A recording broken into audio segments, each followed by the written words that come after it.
ہم کہتے ہیں کہ انبیاء علیہ السلام قبروں میں زندہ ہیں، اور مماتی کہتے ہیں کہ انبیاء علیہ السلام قبروں میں زندہ نہیں ہیں۔ وہ آپ سے دلیل مانگیں گے، اگر اللہ کے نبی قبر میں زندہ ہیں تو قرآن پڑھو، نبی قبر میں زندہ ہیں تو قرآن پڑھو۔ اس پر آپ بڑی جلدی پریشان ہوتے ہیں۔ گفتگو کا طریقہ سیکھ لیں، قرآن بعد میں پڑھیں۔ آپ اس مماتی سے پوچھو کہ اللہ کے نبی پر موت آئی ہے یا نہیں آئی، اللہ کے نبی پر موت آئی ہے یا نہیں آئی۔ وہ کہے گا اللہ کے نبی پر موت آئی ہے، آپ نے کہنا قرآن پڑھو، نبی پر موت آئی ہے قرآن پڑھو۔ وہ قرآن پڑھے گا، کل نفس ذائقۃ الموت۔ آپ پوچھے آپ بھی نفس ہیں؟ جی ہاں۔ موت آ گئی ہے؟ نہیں آئی۔ تو پھر یہ آیت دلیل کیسے بنی کہ موت آئی ہے؟ یہ جس طرح نبی کے لیے اسی طرح ہمارے لیے بھی ہے نا۔ موت آ گئی ہے، اس پہ آیت پڑھیں، وہ پھر پڑھے گا اللہ توفی الانفس حین موتہا واللتی لم تمت فی منامہا۔ انہیں کہ نبی ہم بھی سوتے ہیں روح نکل جاتی ہے، کیا موت آ گئی ہے؟ آیت پڑھو، کل شیء ہالک الا وجہہ۔ اس نے کہا شیء تو ہم بھی ہیں، ہم ختم ہو گئے۔ کل من علیہا فان، وہ جی کلن میں ہم بھی داخل ہیں، ہم فنا ہو گئے ہیں۔ انک میتن، اسے کو جب یہ آیت اتری حضور زندہ تھے؟ وہ جی ہاں۔ تو اس سے ثابت کیسے کہ موت آ گئی ہے؟ کوئی ایک آیت پیش کرو کہ حضور پہ موت آئی ہے۔ سوال سمجھ آ رہا ہے؟ کوئی ایک آیت پیش کرو کہ حضور پاک صلی اللہ علیہ وسلم پر موت آئی ہے۔ وہ کہے گا اگر موت نہیں آئی صحابہ نے دفن کیوں کیا تھا؟ آپ کہنا یہ آیت ہے، سمجھ آ رہی ہے؟ یہ آیت ہے۔ اگر حضور پاک پر موت نہیں آئی تو صدیق اکبر کو خلیفہ کیوں بنایا؟ آپ پوچھیں یہ آیت ہے۔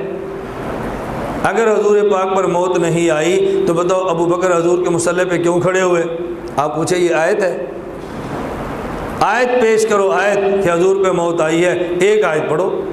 کیوں جھوٹ بولتے ہو کہ 70 آیات اور 1800 حدیثیں؟ کوئی ایک آیت پڑھو کہ اللہ فرمائے میرا محمد تجھ پہ موت آ گئی ہے۔ چل وہی تو یہ ہوئی نا۔ یا ایک حدیث پڑھو کہ حضور پاک فرمائے مجھ پر موت آ گئی ہے، وہ ایک حدیث پڑھو۔ 1800 حدیثیں اور 70 آیات کا روب جھاڑتے ہو، کوئی آیت پڑھو بھی تو صحیح کہ موت آئی ہے۔ اب بتاؤ حضور پاک پر موت آئی ہے، اس پر کوئی آیت دلیل نہیں ہے۔ دلیل کیا ہے؟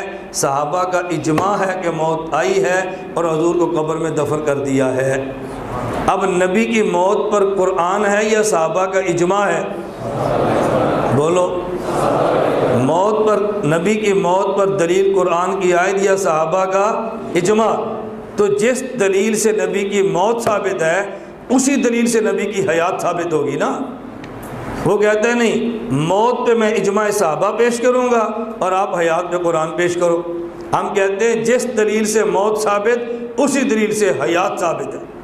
اگر سیدنا صدیق اکبر نے فرمایا من کان یعبد محمدن فإن محمدن قد مات ومن کان یعبد اللہ فإنہ حی لا یموت، اسی صدیق اکبر نے فرمایا طبت حیا ومیتا والذی نفسی بیدہ لا یذیقک اللہ الموتتین ابدا۔ جس خدا نے ایک موت آپ کو دی ہے قبر میں دوسری موت نہیں دے گا۔ اگر پہلی حدیث سیدنا صدیق اکبر کی خطبے والے جملے پہ صحابہ سارے جمع ہیں تو صدیق کے جملے پر بھی سارے صحابہ جمع ہیں۔ جس طرح صدیق نے من کان یعبد محمدن فإن محمدن قد مات فرمایا، کسی صحابی نے انکار نہیں کیا۔ تو والذی نفسی بیدہ لا یذیقک اللہ الموتتین فرمایا اور کسی صحابی نے انکار نہیں کیا۔ تو جس دلیل سے نبی کی موت ثابت ہے اسی دلیل سے نبی کی حیات ثابت ہے۔